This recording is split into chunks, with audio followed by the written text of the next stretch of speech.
संध्याकाळी 6 वाजेपर्यंत रस्ते मोकळे करा, नागपूर खंडपीठाचे बच्चू कडूंना आदेश. बच्चू कडू मात्र आंदोलनावर ठाम.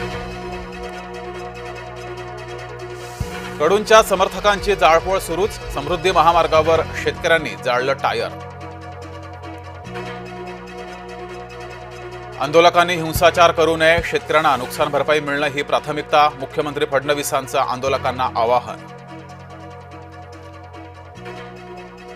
मुख्यमंत्र्यांच्या आवाहनाला कडूंनी धुडकावलं. बच्चू कडू समर्थकांसह उतरले रेल्वे रुळावर. ठाकरेंच्या मोर्चाबाबत संभ्रम. एकाच मोर्चाला सुरू करण्याची ठिकाणं 2. 1 नोव्हेंबरच्या मोर्चाबाबत ठाकरेंमध्ये समन्वय नाही. पंतप्रधान नरेंद्र मोदी मुंबईत दाखल. मॅरिटाईम लीडर्स कॉन्क्लेव्हला केलं संबोधित. मतांसाठी नाचा म्हटलं तर नरेंद्र मोदी नाचवतीलही. राहुल गांधींनी पंतप्रधानांना केलं लक्ष. बिहार निवडणुकीच्या प्रचाराबाबत राहुल गांधी यांचं हे विधान. लालूंना त्यांच्या मुलाला सीएम बनवायचंय तर सोनिया गांधींना त्यांच्या मुलाला पीएम बनवायचंय, पण दोन्ही जागा रिक्त नाहीत. बिहारमधील प्रचार रॅलीत अमित शहांचं टीकास्त्र. महायुतीमध्ये सन्मानपूर्वक जागा वाटप होईल. महायुतीतच निवडणूक लढणार, शिंदेंनी स्पष्ट केलंय. मंत्री उदय सामंतांची माहिती. युतीबाबत वरिष्ठ नेते निर्णय घेतील, याबाबत चर्चा नको, वादही नको. आपापसात राजकारण दिसलं तर त्या लोकांना मी निवडणुकीतून बाद करेन. रत्नागिरीत जनता दरबारानंतर नारायण राणेंचा कार्यकर्त्यांना इशारा. फलटणमधील डॉक्टर महिलेचा हॉटेल रूममध्ये जातानाचा सीसीटीव्ही समोर. याच हॉटेलच्या रूममध्ये महिला डॉक्टरनं केली होती आत्महत्या. फलटण आत्महत्या प्रकरणी त्या महिलेचा सीडीआर बाहेर कसा आला? राष्ट्रीय आयोगानं चाकणकरांकडून स्पष्टीकरण मागावं. सुषमा अंधारेंचा पत्रकार परिषदेतून थेट चाकणकरांवरच हल्लाबोल.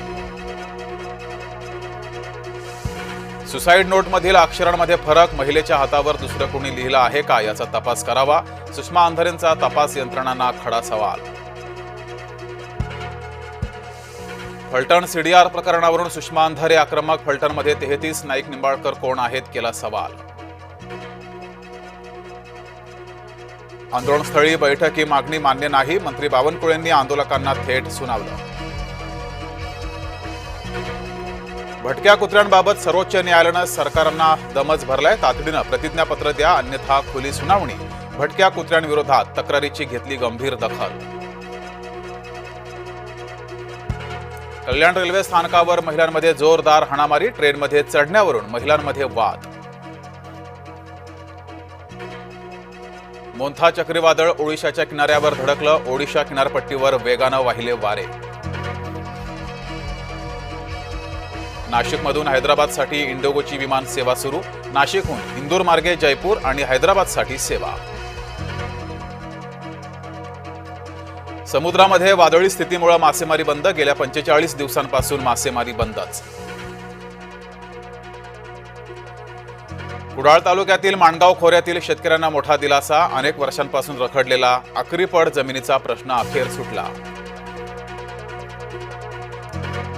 पनीर खाताय, सावध व्हा. संभाजीनगरात रिक्षातून भेसळयुक्त पनीरची वाहतूक. पोलिसांनी केलेल्या कारवाईत 134 किलो पनीर जप्त. अमरावती पालिकेचा भोंगळ कारभार. सुमारे 511 बांगलादेशी रोहिंग्यांना दिली बेकायदा जन्म प्रमाणपत्र. मुंबईत 10 नोव्हेंबरपासून जनगणना पूर्वचाचणी सुरू होणार. 10 ते 30 नोव्हेंबरपर्यंत पहिल्या टप्प्याची पूर्वचाचणी. मुंबईची दुसरी लाईफलाईन आता नव्या ढंगात. वेस्टच्या ताफ्यात आता 150 नवीन 100% पर्यावरण स्नेही बसेस सामील. श्रेयस अय्यरची काळजी घेण्यासाठी त्याची बहीण जाणार सिडनीला. बीसीसीआय करणार खास व्यवस्था. सिडनी वनडेत कॅच घेताना श्रेयस झाला होता जायबंदी.